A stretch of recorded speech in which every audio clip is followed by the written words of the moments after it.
Good morning.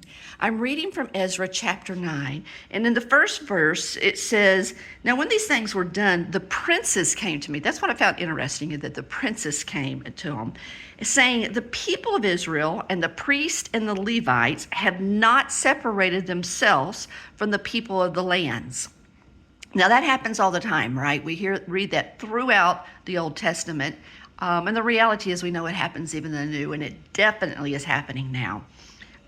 And it continues and it says, doing according to their abominations. In other words, God's people are now doing things that they should not be doing. They're doing things that they've learned from the world. Well, that is very much true today. But if you keep going on down, and it goes into a lot of more things. In verse 4, it talks about how those that were listening, those were assembled with Ezra, they trembled at the words of God of Israel, and he's astonished until the evening time. But verse 5, let's pick back up there. "At the evening sacrifice, I arose from my heaviness, and having rent my garment and my mantle, I fell upon my knees." It's prayer time. "And spread out my hands unto the Lord my God." Remember, we learned the evening sacrifice. We learned that fasting is a sacrifice. We have to be giving something up. And so now he's going to prayer.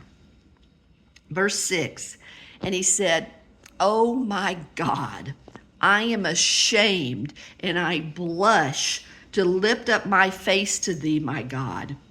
For our iniquities have increased over our head, and our trespasses grown up into the heavens. My God, I am embarrassed at how wicked it has become, how the people of God have walked away. God, it's over my head. It's more than I can handle. It's more than I feel I can even do anything about." Church, if you don't see that and you're not recognizing how great the sin of our world and of our nation is right now, I would have to ask a question, and that would be, where's your sacrifice? When's the last time that you truly fasted for our nation? When's the last time you truly prayed, that you got down on your knees with your hands lifted up, when you put your face into the floor and you cry out to God? When is the last time that you ask God to allow you to see through his eyes?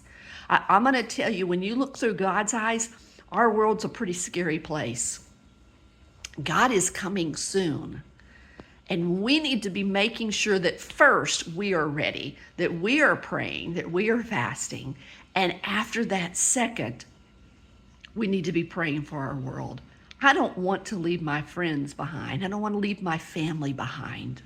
I blush, God, that the wickedness has become over my head. It is greater than I can do anything about. I need you, God, to step into my life and help me to reach others. I love y'all.